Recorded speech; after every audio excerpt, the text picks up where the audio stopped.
Ladies and gentlemen, members of the senior leadership team and members of council, welcome to the second portion of our meeting for this evening, policies and priority. I call this meeting to order Monday, February 3rd, 2020 at 5:57 p.m. Actually, I'm going to give you this one as adopted, as amended in council. Okay. We have a motion put forward by Councillor Wink that the agenda for February 3rd, 2020 regular meeting of committee be adopted as amended in council. Any discussion in regards to this motion? Seeing none, then I'll call the question. All those in favor? Opposed? Carried.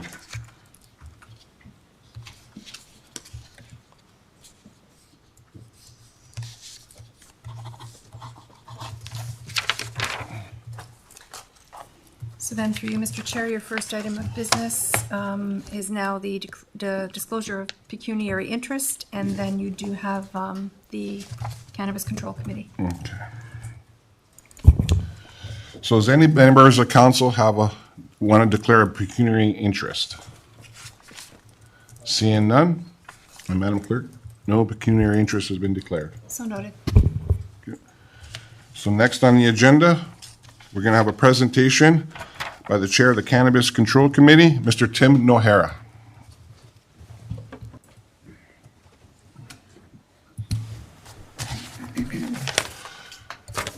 Does that work? Thank you. Tim, just before you start, being on the Cannabis Control Committee, I know there is a second draft 2 version. Would you be able to share that with council or be able to put that version up?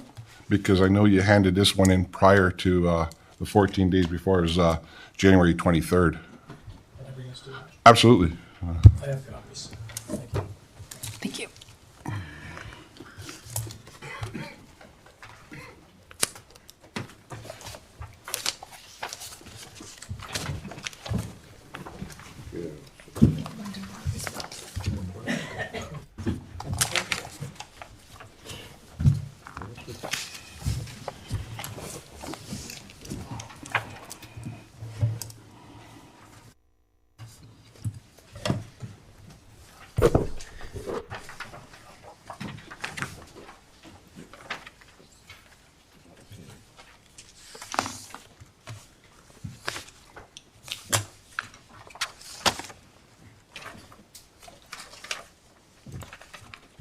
Yep. Shall I proceed? Yep, please go ahead, Tim. Thank you. So I'm here on behalf of the Cannabis Control Committee to bring to the Policy and Priorities Committee the first installment on our work on the committee. And what you have before you is the second draft of our recommendation report. As we go through it, I will highlight to you those elements that have been added since the first version was published. And if you'd indulge me, I'll just walk you through the report and speak to it, and then I'll be glad to entertain any questions, and hopefully it will be leaving it with you if you have questions further that upon your review you can bring back to us directly through emails or otherwise. Our hope is that the Odorous Industries Nuisance Bylaw, which is at the very back of the package I left you with, so the last few pages of what you have before you, is the bylaw, the draft bylaw we're bringing to you, and we hope, subject to questions and answers and changes, that you will consider that on the February 18th council meeting. So I'll walk you through from the front and just explain the document to you. The rest of the document explains the bylaw. It's how we got to it. It's our justification from the committee. So if you just follow through with me and flip to the executive summary. And I might draw your attention just to the last paragraph of the executive summary. And what this explains is that what's before you is a recommendation report and an Odorous Industries Nuisance Bylaw, which I'll speak to. And this is the first installment. We will come to you soon with zoning bylaw and official plan amendments, but this is the first installment. This we consider, this nuisance bylaw, it applies to both existing cannabis here in our town presently, and it applies to new cannabis that may locate to our town. And we view this as our last line of defense, which is what you'll read in that last paragraph. In other words, it's the reactive component of the controls that we're proposing to you. The proactive component is done through policy in the official plan and through zoning bylaw amendments. So this is the reactive component. The proactive component is really our first line of defense, and we'll follow with that soon. If you flip the page, you'll see a table of contents, and I'll just quickly explain the structure of the report. So this is our first formal report in prose from the committee. And ignoring the introduction, which just identifies the document, Section 2 deals with the types of concerns that residents have raised. Section 3 deals with the planning context, so it looks to explain the authorities that we've acted on, from federal law through to provincial, through to municipal. That's in Section 3. And then finally in Section 4, we speak to our recommendations regarding this particular bylaw that we're bringing before you, this nuisance bylaw. And I'll walk you through those. If you just flip the pages with me, so looking at the bottom of each page, page 1, page 2, beginning at page 2 and 3 are just a description of the current industries that are here in our town. And if we look at page 3, there's a section 2.2, which is the public concerns. And you'll see in there a summary of the concerns that have come to us by way of the public meeting in September, all the way through to petitions, all sorts of varieties of information. Flipping through that. Sorry, Tim. No problem. Can you flip the pages for the... Yeah, this is the old version, so far we're okay. Okay. So what I'm doing here is walking through section 1. Section 2, you'll see the public concerns section, and the summary of those concerns are listed at the bottom there. And if you keep flipping with me through this, you'll look at the some of the issues that have been raised by residents. I'm not going to speak to them extensively. The light pollution certainly is one that we've seen. And you'll speak, if you look at your report, the one in front of you, in particular on page 7, that's new material on page 7. So if you just want to take a peek at page 7, that's the area that has changed substantially in this version. It's an addition to the report on page 7. And that shows you, if you will, the influence area that we're currently experiencing. Page 7 really is the locations of where the complaints are coming from, or an indicator of that for certain. If we keep going beyond and just walking with me through the report, page 7, page 8 gets into the planning context. It's actually page 9 on your report because of that extra page. And so I'll just walk through here with you. The federal, I'm rolling back a little bit here. Beginning with the Federal Cannabis Act itself, you'll notice from the cannabis regulations, our starting point is the building where cannabis is produced must be equipped with a system that filters air to prevent the escape of odors. There's more context here, legal context here. The Environmental Protection Act really underpins the details in the nuisance bylaw that we're bringing before you, and it speaks to avoiding adverse effects. And this will eventually lead you to the recommendation section.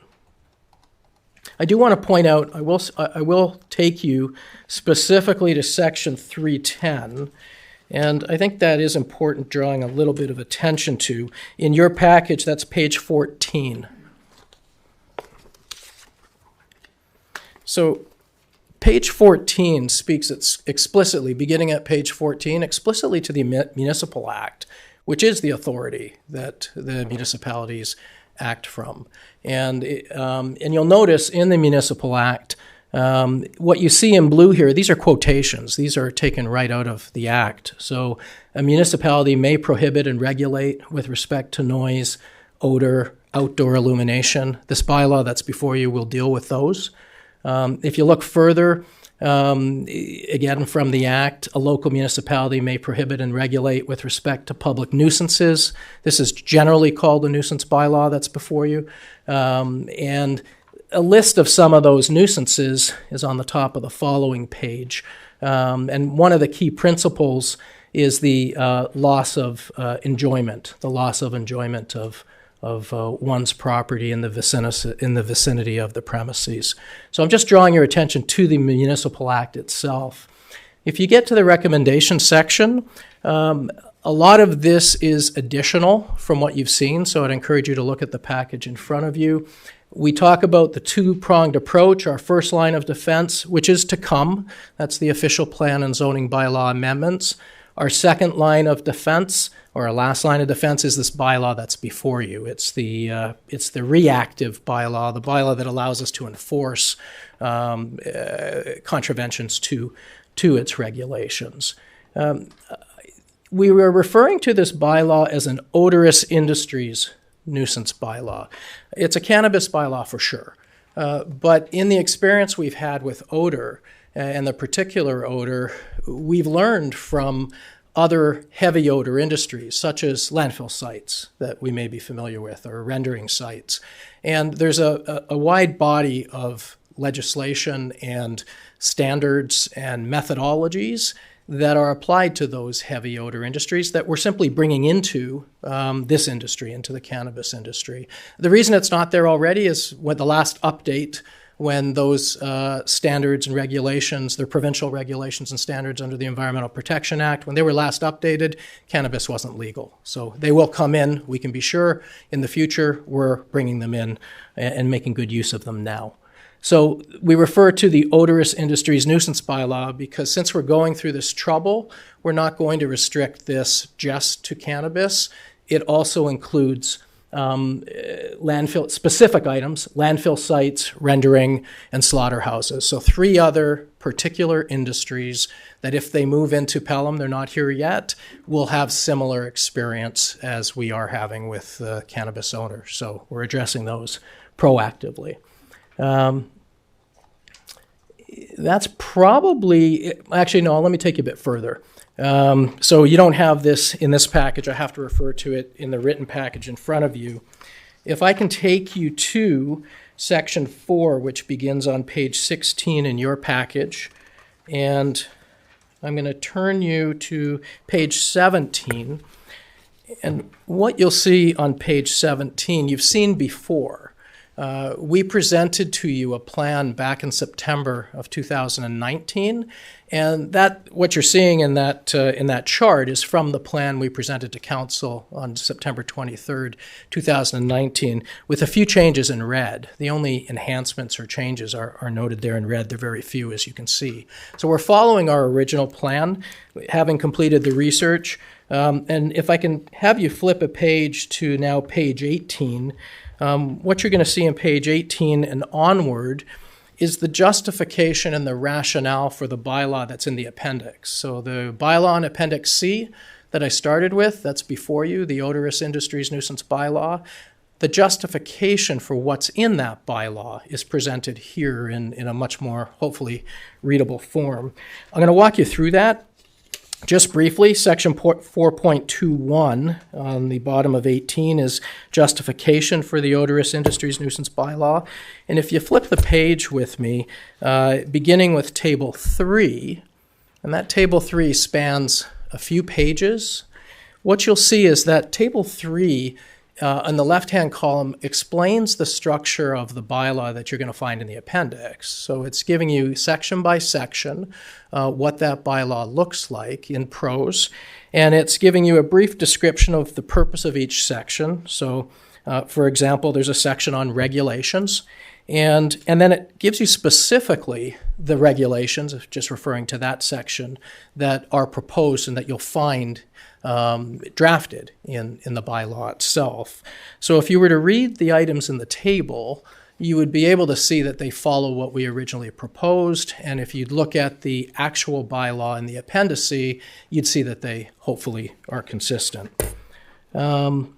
I would take you from there and have you look at page 21. And beginning with section 423, there's a lot of discussion about normal farm practices and agricultural practices. And indeed, cultivating, growing, planting cannabis crop is an agricultural activity. But there's, we believe, through legal advice and our research, plenty of confusion about the words and what they actually mean. And so there's a section in here where we address normal farm practices. And I want to make one point as you look through this, is that in the normal farm practices specifically are trumped by the Environmental Protection Act. In the, can't remember what it's called anymore, the Food and Farm Protection and Production Act, it has explicit exclusions to the Environmental Protection Act, the Nutrients Management Act, the Pesticide Act, and that's what allows us under the Environmental Protection Act to bring these bylaws to you. In section 2.4, we address comments with respect to our drafting of the bylaws. In sections, if you keep following with me, in section, and those comments came from the public meeting in September, and they came from the general public. They even came from existing cannabis producers in our town. Section 425. There's a special section on managing odor. That's one of the most difficult things that's coming forward here. How do you manage odor? How do you measure it? How do you monitor it? We've got great expertise in our town that has helped us with this, and there's quite a bit of material here to hopefully help you understand the ambient neighborhood monitoring program that allows us to monitor odor around our town and pinpoint the source of odor and be able to measure it when continuously or at some interval, so that when there is a complaint, you can identify the source. There's a section, if you go to page 25, and you might wonder, how do you measure odor? There's a picture there, and in the top right, there's a unit called a nasal rangefinder. It looks like a speed gun that you stick on your nose, like Pinocchio, and it's an effective outdoor unit. As you can see in the photos, it's used in other industries. We're not inventing here, we're applying what's being done in other industries. There's a separate section on managing noise and the standards associated with it. A separate section, if you keep flipping to 26, on managing light, the light pollution effects that we've experienced here. And that's where the report ends. And the bylaws, as I say, follow, and I'll turn that back to you. Thank you very much, Tim. You've made several presentations over the last few months to council, and like all the other ones, this one's another thorough presentation and attention to detail. I'll now open up the council if you have any questions for Mr. Nohera.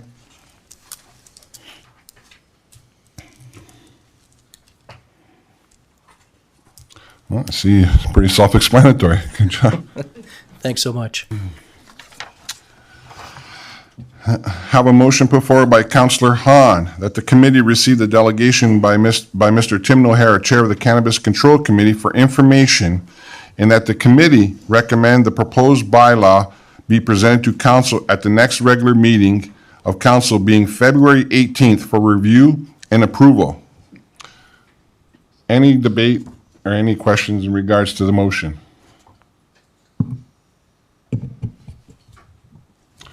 Seeing none, then I'll call it a vote. All those in favor? Opposed? Carried.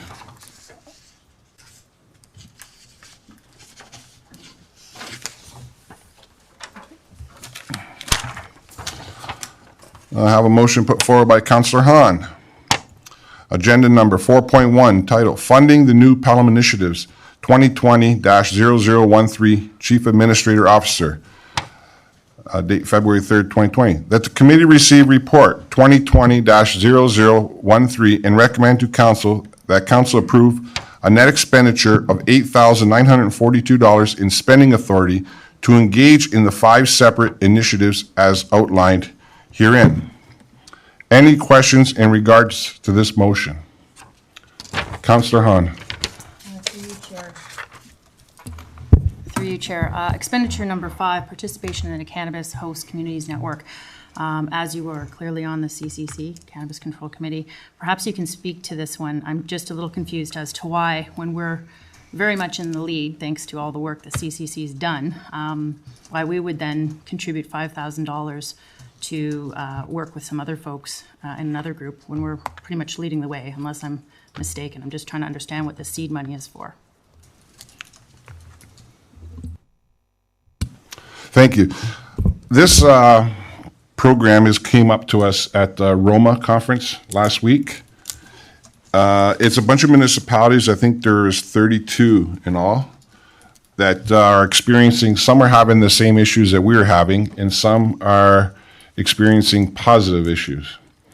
They want to get together and form this group and try to work together in regards to the cannabis problems in Ontario. Like I said, some of them are happy with it, like Leamington, Norfolk, Smith Falls.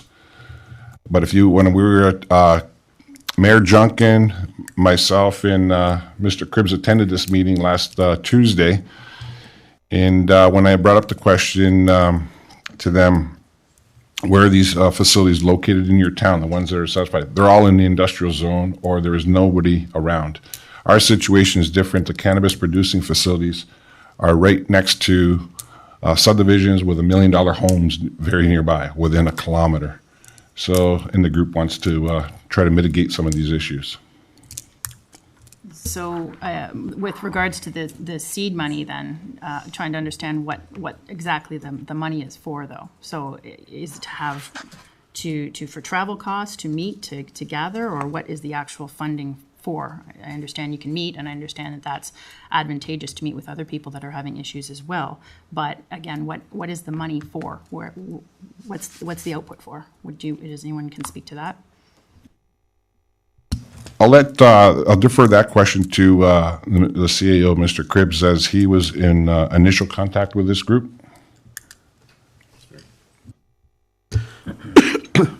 Excuse me. Thank you, Councillor Chofi. The $5,000 is meant to act as seed money to get the group up and running. They thought they'd start with a website, and there's some need to book meeting space, etc., while the sort of group gets going, forms its constitution, presumably creates a fee structure or a due structure of some sort. The notion is that the $5,000 would come off whatever fee there was for the town of Pelham to participate in the months and years to come. So it's sort of a bridge financing loan for a bunch of municipalities, some of which are a fraction of our size. Others are a multiple of our size, but very few are impacted. That's not fair. A number are impacted, I would say, as badly from what we heard from around the table.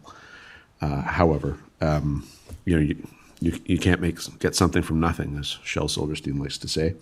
So this was meant to be a gesture to get the ball rolling. It was fairly well received around the table. At least that was my read of possibly the mayor or Councillor Chofi would speak to that. So I can't give you a greatly specific answer beyond the group wants to meet to either incorporate or formalize in about 6 weeks' time, and then to have a series of meetings that are likely going to take place in Toronto because it's fairly geographically central. And there's just some need for some monies for some administrative costs, and this would be sort of the $5,000 would come back off whatever Pelham would end up being charged in the future. So it is $5,000, and that is ratepayer money, absolutely. But it's not meant to be charity. It is meant to further the town interests, if that is the will of council. Mayor Junkin? Yes, if I could also speak to this. The benefit of joining this group is that as it stands right now, when Pelham goes to our MPP, we represent 18,000 people. We join this group, we're talking about blackball or just balling, and it's going to be 300, 500,000 people. So if we can join this group and come up with common working points and common agendas to take to the government, or common problems, instead of just representing the town of Pelham, we will be then representative of 300, 500,000 people. So obviously that gives us a lot stronger voice. And my only thing that made me a little disappointed was our next meeting isn't going to be till April, and this first meeting was in January. There was a lot of energy around the room. Everyone in the room realized we were already starting 1, possibly 2 years too late. I wanted to get another meeting, February, March, get a website up so people could go to it, see what we were about. They thought that was moving too fast. So our next meeting is hopefully going to be sometime in April. And like the CAO alluded to, hopefully in Toronto. But like I say, there's a lot of good energy going around there. And the fact that we are indeed, I think we're ahead of most of these municipalities. But the fact that we could possibly give them some hints, ideas in how to structure their bylaws or how to handle the industry as it's going into their municipalities. And likewise, I'm sure at some point they can help us. I think it's a real great thing, Council, to join this group and to get our voice, a lot bigger voice. Thank you. Any other questions or comments? I just have one for expenditure number 4, and this would be to Mr. Cribbs here. The proposed expenditure number 4, contribution to CAO, Niagara CAO Group, service sharing and integration. Yes. The 12 Niagara Region municipal CAOs have agreed that for various sharing, collaborating initiatives being investigated, legal costs, purchasing, drainage, inspection, building, et cetera. Would this be something now that we're coming up with this cannabis? I'm going to go back to the cannabis. We have similar situations with neighboring cities like Welland, maybe Niagara Lake, Lincoln, et cetera. And we're coming up with these bylaws. We have some expenditures as in consultants and legal fees.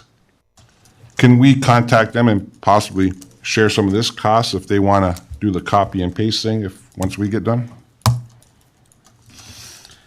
It's actually a great example why it's never wise to be first.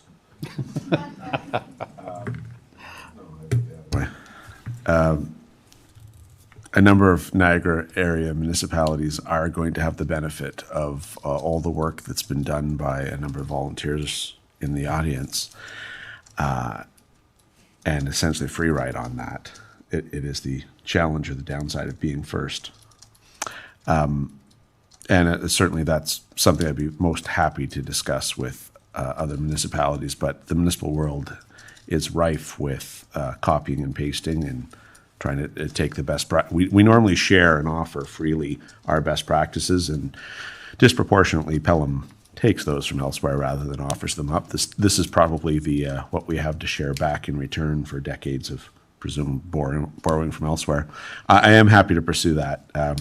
This specific request, though, at $2,500, there are 12 other similar reports going to be written around Niagara, or those other CAOs actually have funds at their disposal, which I do not. So one of those two is true, but we have all agreed to try to proceed forward with this. My own preference is to always go to council and make sure that you, on behalf of the community, are happy with the concepts rather than to just try to find the money internally to make sure that something you think is appropriate to go forward with. So stylistically, I was going to come here regardless, but each of us thinks there's some merit to this. We also think that if we can get this off the ground, that we probably will qualify for provincial grant monies, because the whole purpose and function of this is to reduce ultimately transactional and back office costs that the municipality currently pays, to reduce those down, and or to improve services, but some combination thereof. So I think this $2,500 seed money, again, is how I would characterize it. I can't tell you what it's going to produce, but I can tell you that I and 12 other CAOs think we're on the verge of bringing you some really great things, and we just need a little bit of help, and this is that request. Thank you. And just in regards to expenditure number 5, the CHCN expenditure, which is Cannabis Host Communities Network, just to bring council, the Cannabis Control Committee here in Pelham will continue to move forward and do what's best for the town. But being part of this group, I think it could be worthwhile as well. I think that $5,000 is not even a number that they came up with. It's just a budget right now. It could be even less than that. So, but I think it'd be well worth joining that group because there are several other municipalities within that group that were experiencing the same issues that we are as well. So any other questions in regards to the expenditures?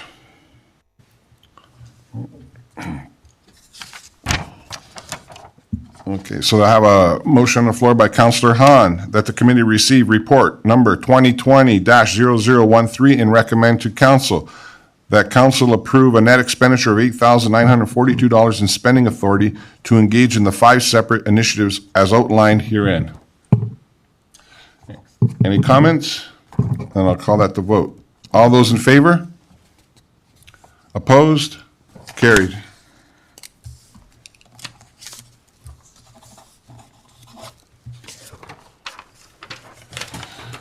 Okay, we have a motion on the floor by Councillor Hildebrand that this regular meeting of committee be adjourned until the next regular meeting scheduled for February 18th, 2020, following council. All those in favor? Opposed? Carried.